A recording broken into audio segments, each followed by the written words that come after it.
So there's been a ton of bad advice circulating out there about real estate investing. Just because they wear a suit, show their fancy cars, or give advice while they're in a jet or yacht, that doesn't mean their advice is good for you. Sometimes all you need is the good old common sense to figure out that the advice is more dangerous than helpful. So in this video, we're going to watch a couple of TikTok videos, then we're going to identify the holes in their investing advice and go over the logical explanation why it wouldn't work for some people. Because you don't have to be a math whiz or have a ton of experience to spot these holes. No one is immune to the principles and fundamentals of investing. And hopefully, learning those principles is what you take away after watching this. Real estate like a pro. This is the beginner's guide to real estate investing in 9 steps. But the thing is, we're not going to be buying any properties. Instead, we're going to follow this real estate hack that not many people know about to make $2,500 a month in cash flow from each property. So first, you want to set up an LLC. You can go on a site like LegalZoom.com to do this. Then you're going to find a property listed for rent in a good area. Next, go pitch the landlord to let you sublease their property so you can launch it on Airbnb, and you can even throw in an extra $50 to $100 a month in rent. Go and order furniture from websites like Wayfair, Amazon, and Target and send it directly to the property. Fifth, hire a handyman to go and set up the furniture once it all arrives. Then you're going to hire a cleaner that specializes in short-term rentals to go and clean the property. Once you do this, hire a professional photographer. Please don't skip out on this. This is really important. Go and create an account on Airbnb, set up your property management and pricing software, and then finally launch it and start making money. I made $300,000 last year using this exact strategy. Check the link in bio or comments to register for my next free live event if you want to learn more. The method that he's referring to is called rental arbitrage, and it's actually quite popular. Investors have been doing this since 2015. Alright, out of the 9 steps, can you guess where his plan fails the common sense test? It is step 3. Pitch to the landlord to sublease his or her property to Airbnb. The question you should ask is, why hasn't the landlord done it already? Here's a simple illustration of what that looks like. Ideally, the landlord is cash flowing with his or her business model. What this TikToker is saying is that even after paying the landlord rent, he is still able to cash flow by subleasing the property, specifically $2,500 a month. So why didn't the landlord just Airbnb his or her unit instead of renting? They would easily be making more than $2,500 a month because they wouldn't be paying any rent, plus they don't need anyone's permission because they already own the property. Speaking of which, the entire business model is banking on the landlord agreeing to sublease the property. So the business can't even get off the ground, even if you have the money, the experience, and found a property in a great location, all because of someone else's decision. And I can't blame the landlord. We all know Airbnb guests will be rougher to the property compared to a long-term tenant. Just one major maintenance repair, like a broken appliance or a plumbing issue, can wipe out the entire year's cash flow. For landlords, that kind of risk is not worth the extra $100 over the rent. But let's say the landlord does agree to the sublease. What happens if the landlord decides not to renew the lease? What will happen to the furniture? In the video, he mentioned to hire people to assemble the furniture, clean the property, or take photos. We can assume that the property could be in a different city from where he lives. Is he going to put the furniture in a storage unit while he's looking for another property? And who's going to coordinate with the movers? Okay, to be clear, I have nothing against him. I'm just applying a principle that is true to almost any business model. And the principle is the rewards should be disproportionate to the risk. Any business model will make money if everything goes according to plan, but that's not always the case. So the next time you come across any investing advice or opportunity, you should be asking, what are the risks involved? What are the steps to mitigate or minimize the risks? And how much higher are the rewards compared to the risk? Okay, let's move on to the next one. I am 22 years old and I will be moving out of my mom's house this year. And I'm doing myself the favor, instead of throwing away money on rent, I'm going to go get paid to live somewhere else. So let's talk about it. Basically what I want to be doing is buying a house with multiple units. I'm only going to need 3.5% down because I'm using an FHA loan. Okay. My house is going to have 4 units. I'm going to live in one of the units and then I'm going to rent the other 3 out. Let's say my monthly mortgage is $3,000, but I'm collecting $1,500 in rent from each unit, which equals $4,500, but my mortgage is only $3,000. So that's an extra $1,500 a month, plus I'll be living for free and gaining equity in a property, which I can later pull out as a home equity line of credit that I can use as a down payment on another multi-unit property, move out of the first home I bought, rent out the unit I was living in, make another $1,000 to $1,500, then move into the house I just bought, rent out the units in that house, use the rent to cover the mortgage plus more, build equity in the property and save money as I'm doing this, and then buy another multi-unit home and keep repeating that same process. And I'm going to keep doing this until I make enough passive income from that rental income to sustain my means of living. So this is a very popular strategy called house hacking. I've done this myself with my properties. For this video, I wouldn't call this common sense, but more like common knowledge. She mentioned that her mortgage is only $3,000 per month. She's forgetting 3 other items that she needs to pay. That is the property taxes, homeowner's insurance, and because she's only putting 3.5% down, she also has to pay a mortgage insurance premium. So let's add those items to her scenario. We can easily find out what her total payments are using an FHA calculator. In order to get a $3,000 principal and interest payment, the purchase price must be $480,000. She also mentioned she'll be putting 3.5% down with an interest rate of 6.75%. We can assume 6.75%. To calculate her property tax, I did a quick research on her profile and it says she's in Connecticut. The way Connecticut calculates property tax is they take 70% of the assessed home value, then multiply that by the tax rate of 4.8%.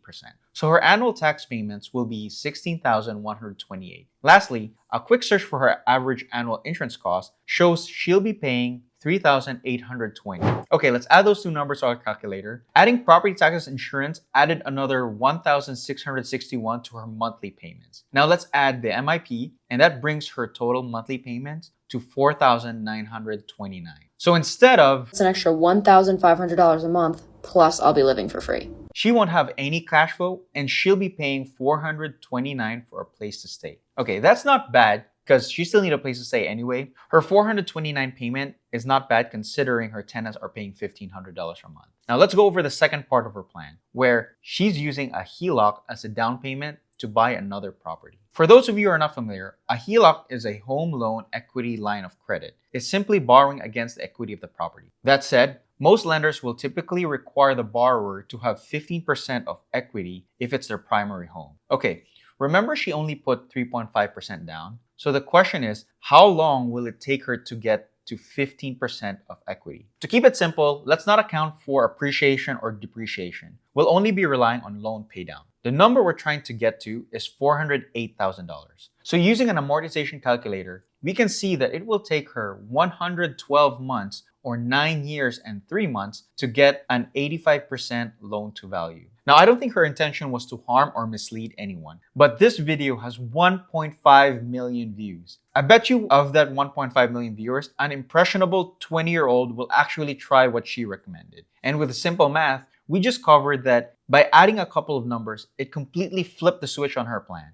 Okay, let's move on to the next one. How much do you need to buy real estate? Because everywhere I go, they want 20% down. But you're going to the wrong place. You got the wrong lender. You got the wrong agent. You have the wrong people advising you. You need nothing. You can buy real estate with nothing. And I structured $500 million of deals in 2 years. And I bought that G4. And I bought the Lambo. And I did all these things with nothing. Zero. It's knowledge. Once you know how to do things, then you can actually go out and do them. But don't defeat yourself before you start. You can achieve it. First thing you do is you find in your market a local real estate agent that's hungry, not somebody that's been in the business 20 years, someone that's been in the business 2 years. Have a cup of coffee with them, interview them, find out what's the last deal they closed and how long they've been in the business, and then talk to them about what you're trying to do. Getting pre-qualified is easy. Lenders don't make money unless they put their money out. Right now, the market's slow, so your lender is going to be chasing you to buy a deal. So here's a simple advice that can save you a lot of money. When you ask someone a simple, straightforward question,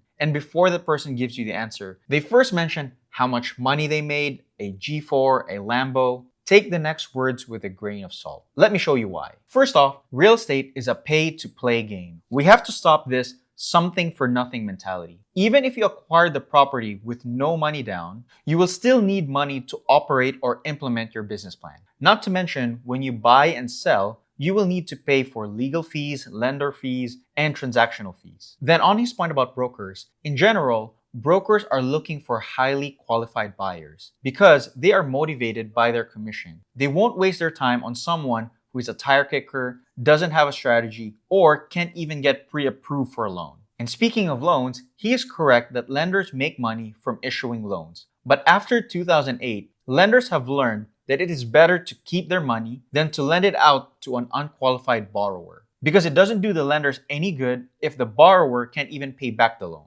Lenders are not in the property management business. They don't want to be a landlord. So put yourself in the lender's shoes. Would you go into a partnership where you fund 100% of the business and your partner does the manual work but doesn't have any experience, that sounds more like a charity than a business partnership. Which brings me to the most important point. If there's anything you take away from this video, I hope it is this. Stop thinking in terms of what you want. The only way to get deals done is to find out what is the motivating pain or pleasure of the seller, lender, or a partner, and figure out how you can solve their problem or give them what they want. That's the only way. If someone to make $1 million in real estate, what would you recommend for them to do? Do not immediately go into real estate investing. I think a lot of people think that that's where you make money. That's also where you can lose a significant amount of money. Brokerage is a no-risk investment. Your time is what you're investing into creating relationships for people that are gonna pay you to help them do a real estate transaction that you have nothing to do with. You don't have to buy the glue or the nuts or the bolts. There's no capital investment, and that's what's always set me free, because the risk is your time, but the reward can be endless. 2 points. First, if the brokerage industry is an absolute no-risk industry, then he wouldn't be in a podcast. There wouldn't be any shows about realtors. Because if there is no risk to something, then anyone can do it, and it wouldn't be seen as an achievement or success. Which brings me to the second point. Even though being a realtor is not considered investing in real estate, they are not immune to the forces of the real estate market cycle. Home sales are hurting due to the high interest rates and high cost of living. So if homes are not being transacted, realtors are not making money because their compensation is based on commissions. So how are these realtors paying for rent,